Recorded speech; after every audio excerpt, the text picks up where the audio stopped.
Election की आमद है। अगस्त के दूसरे हफ्ते में कौमी असम्बली और 2 सूबाई असम्बलियाँ अपनी मुद्दत पूरी कर लेंगी, जबकि पंजाब और KP असम्बलियाँ तहलील होने के बाद दोनों सूबों में निगरां हुकूमतें हैं।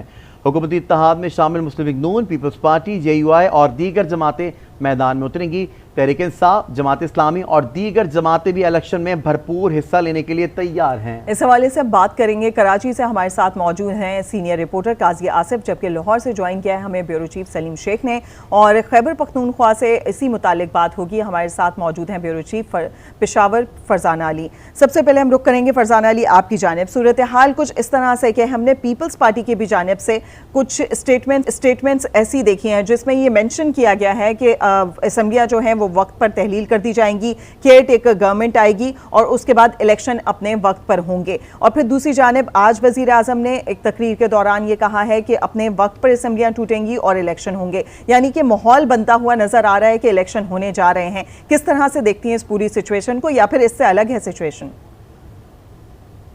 देखिए, अगर हम खैबर पख्तूनख्वा की बात करें जहां इस वक्त मैं मौजूद हूं, वहां पे तो आपको पता है कि काफ़ी अरसे से निगरान हुकूमत है, लेकिन जब जनरल इलेक्शन की बात हो रही है तो यहाँ भी माहौल बनता हुआ दिखाई दे रहा है। लेकिन प्रॉब्लम ये है कि अगर हम PTI की बात करें, वो खैबर पख्तूनख्वा की इस वक्त अभी भी हॉट केक जिसे कहते हैं वो पार्टी, सियासी पार्टी है और लोग उसको अभी भी बहुत पसंद करते हैं और उसके वोटर्स जो हैं वो अगरचे खामोश हैं लेकिन इंटैक्ट हैं अपने लीडर के साथ। अब ओवरऑल अगर सिचुएशन देखें कि उसके जो हिस्से बखरे किए जा रहे हैं उसमें बहुत सारी बातें सामने आ रही हैं, उसमें भी चीज़ एक पीक पे गई थी और फिर उसके बाद एक लंबी खामोशी है अभी। अब सारा इन्हिसार परवेज खटक साहब पर है कि वो क्या करते हैं, क्या वो अपनी पार्टी बनाते हैं, जैसा कि उन कुछ जराए जो हैं वो अनाउंस भी कर चुके थे, उनके अंदरूनी जराए या करीबी जराए आप कहें कि उन्होंने कहा भी था कि वो अपनी एक नई पार्टी के साथ आएंगे। लेकिन प्रॉब्लम अब ये हो रही है कि जो मौजूदा हमारी निगरान हुकूमत है वो क्या नए इलेक्शन में जाने के लिए तैयार है?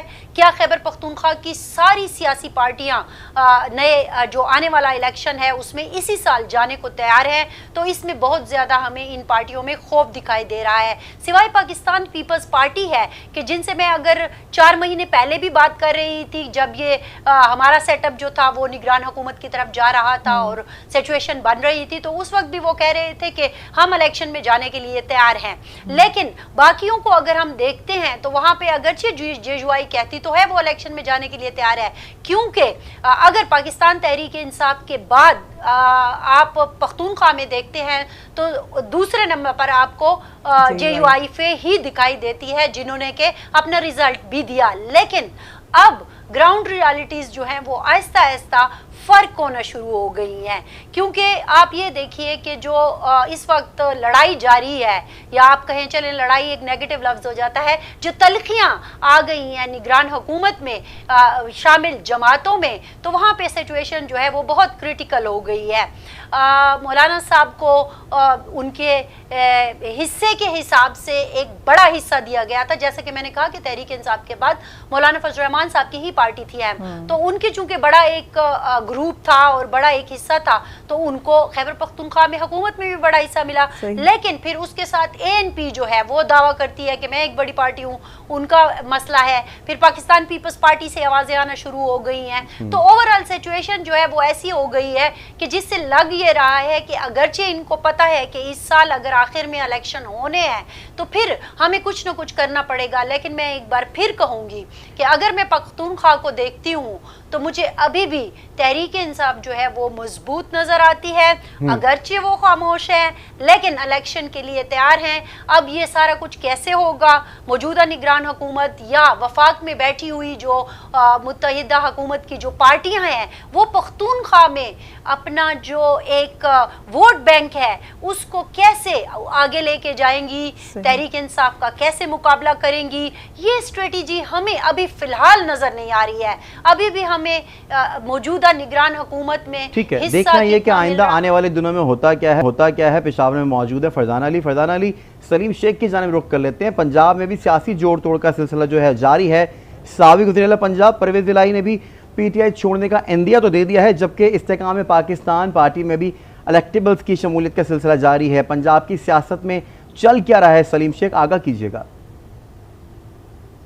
जी शुक्रिया। पंजाब की जो सियासत है वो बड़ी जो है वो अजीबो गरीब हो चुकी है, क्योंकि एक पार्टी थी पीटीआई, अब वो बज़ाहिर जो है वो पंजाब से ख़त्म हो गई है। लेकिन अगर इलेक्शन होते हैं और इलेक्शन तक वो पीटीआई जो है वो इलेक्शन कमीशन में रजिस्टर्ड होती है और वहाँ पर जाकर उस बैलेट पेपर पर अगर पीटीआई का निशान मौजूद होगा तो फिर इलेक्शन की सूरत हाल कुछ और होगी। लेकिन अभी जो ऑन ग्राउंड सूरत हाल है उसके हवाले से मैं आपको बताता हूँ कि इस वक्त जो मुस्लिम लीग नून है और एंटी मुस्लिम लीग नून है उसके वोटों के हवाले से जो है वो प्लानिंग हो रही है। नून लीग का वोट तो जो है वो नून लीग खुश फहमी में है कि वो ले लेगी, और बज़ाहिर भी ये लग रहा है क्योंकि अब जो आज मुआहिदा होने जा रहा है IMF का, उससे हो सकता है कि थोड़ा सा इम्पैक्ट बेहतर आए, क्योंकि महंगाई अगर कम होगी, आवाम को खुशहाली की तरफ लेकर जाएंगे तो फिर जो मुस्लिम लीग नून ने जो अपना मुकाम खोया था वो शायद वापस ले ले। लेकिन जो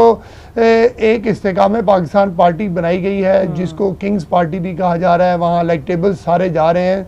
अगर ये सिलसिला इसी तरह चलता रहा और पीटीआई के जो इलेक्टेबल्स हैं वो सारे के सारे गुम हो गए या सियासत छोड़ गए या फिर जो है वो इस्तेकाम पाकिस्तान में आ गए, तो फिर इन दो पार्टियों के दरमियान जो है वो मुकाबला होगा। और पंजाब में मैं समझता हूँ कि पीपल्स पार्टी ने कोशिश ज़रूर की है। आसफ अली जरदारी जो है वो यहाँ पर लाहौर में बैठ कर गए हैं, उन्होंने काफ़ी कोशिश की है, लेकिन पंजाब में जो है वो पीपल्स पार्टी अपना खोया हुआ मुकाम उस तरह हासिल नहीं कर पाएगी। सलीम साहब, आप क्या समझते हैं कि मुसलसल बात हो रही है? जी जी, इस्तेकाम पार्टी एक अहम चीज़ मैं आपको जी कहें, एक अहम बात जो मैं वो क्लियर करना चाहता हूँ, वो बज़ाहिर जो सूरत हाल नज़र आ रही है वो ये है कि हुकूमत में बैठे हुए तमाम सियासतदान ये कह रहे हैं कि उनकी हुकूमत जो है वो अगस्त में चली जाएगी। डेट उसकी 14 अगस्त बनती है, लेकिन प्लानिंग ये हो रही है कि उससे पहले जो है हुकूमत को ख़त्म कर दिया जाए 10, 11 या फिर पीपल्स पार्टी ने 8 अगस्त की तारीख जो है वो दी है कि 8 अगस्त को असम्बलियाँ तोड़ दी जाएँ। उससे ये होगा कि वो 3 महीने का जो है वो टाइम लेना चाहते हैं कि इलेक्शन जो है वो 3 महीने बाद हो, 60 दिन बाद ना हो। लेकिन जो हमारे पास इतलात हैं और जो बज़ाहिर नज़र आ रहा है कि कोई भी पार्टी जो है उसने इलेक्शन की तैयारी नहीं की है।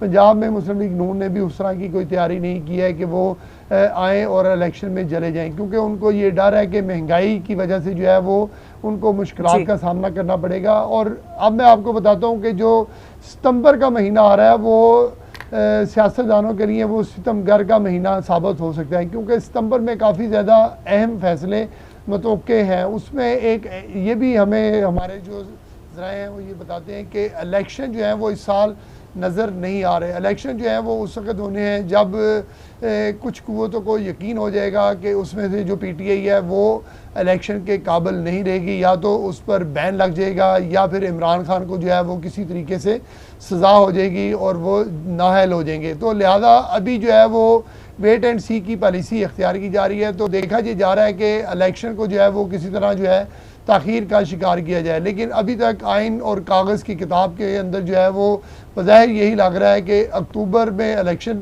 ड्यू हो जाएंगे अगर असम्बली अपनी मुद्दत पूरी करेगी। अगर असम्बली एक दिन पहले भी टूट जाएगी तो फिर ये इलेक्शन नवंबर में चले जाएंगे, लेकिन नवंबर में इलेक्शन मुझे नज़र नहीं आ रहे और कोई भी सियासी पार्टी जो है वो इस किस्म की कोई तैयारी करके बैठी हुई नहीं है कि नवंबर में उन्होंने हर हाल में इलेक्शन में जाना। जी सही सलीम साहब, आपसे सवाल बनता था, लेकिन अभी नेक्स्ट टर्न में आपसे सवाल करते हैं क्योंकि सिंध की तरफ भी जाना है। सिंध में भी सियासी पारा हम देख रहे हैं कि हाई हो चुका है और सिंध असेंबली में अपोजिशन लीडर की तब्दीली का मामला भी उलझ गया है। क्या सूरत हाल यहाँ पर बन रही है? काजी आसिफ हमारे साथ मौजूद हैं। काजी आसिफ, अगर देखा जाए ना इलेक्शंस के हवाले से बात करते हुए तो सबसे ज़्यादा पीपल्स पार्टी कॉन्फिडेंट नज़र आती है जनरल इलेक्शंस के लिए। क्या वजह है इसके पीछे और आपको क्या सूरत हाल बनती नज़र आ रही है इलेक्शंस के हवाले से? जी, यहाँ सिंध असम्बली में क्योंकि कायदे हिज़्ब इख्तिलाफ पीटीआई के पास था और पीटीआई की लीडरशिप जो है कायदे हिज़्ब इख्तिलाफ समेत वो गायब है, इसलिए वो यहाँ पे स्पीकर सिंध असम्बली ने आर्जी तौर पर कायम मकाम हिज़्ब इख्तिलाफ का जो पीटीआई का ही एक मुनहरफ रुकन है उसको बनाया था, जो अभी भी उसको हेड कर रहे हैं। लेकिन अभी जो हमारे ज़राए के मुताबिक पीपल्स पार्टी और MQM के दरमियान इस हवाले से बात हो रही है कि शायद वो आज, क्योंकि आज स्वीडन के हवाले से जो है वो यहाँ पे डिस्कस हो रही है, वो वहाँ पे बहस हो रही है असम्बली में, वरना आज इस मसले पे कोई पेशरफ्त होनी थी जो अभी नहीं हो पाई आई है। अच्छा। GDA के हवाले से भी जो चीज़ है, GDA भी इसमें कोशिश में है, क्योंकि GDA के पास इतने मतलूबा तादाद नहीं है कि वो अपना अपोजिशन लीडर ला सकें, और MQM को भी कम से कम 9 से 10 लोग चाहिए जिसके बाद उनके पास जो है वो अपोजिशन लीडर आ सकते हैं। लेकिन ये पीपल्स पार्टी, क्योंकि 18 तरमीम के बाद जो निगरान हुकूमत बननी है, जो अगस्त में आ जाएगी, तो उसमें कायदे हिज़्ब इख्तिलाफ और CM जो है, वज़ीर आला जो है किसी भी सूबे का, काजी साहब आपकी जानिब एक दफ़ा फिर आएंगे, लेकिन इस वक्त हम नाज़रीन को बराह रास्त लिए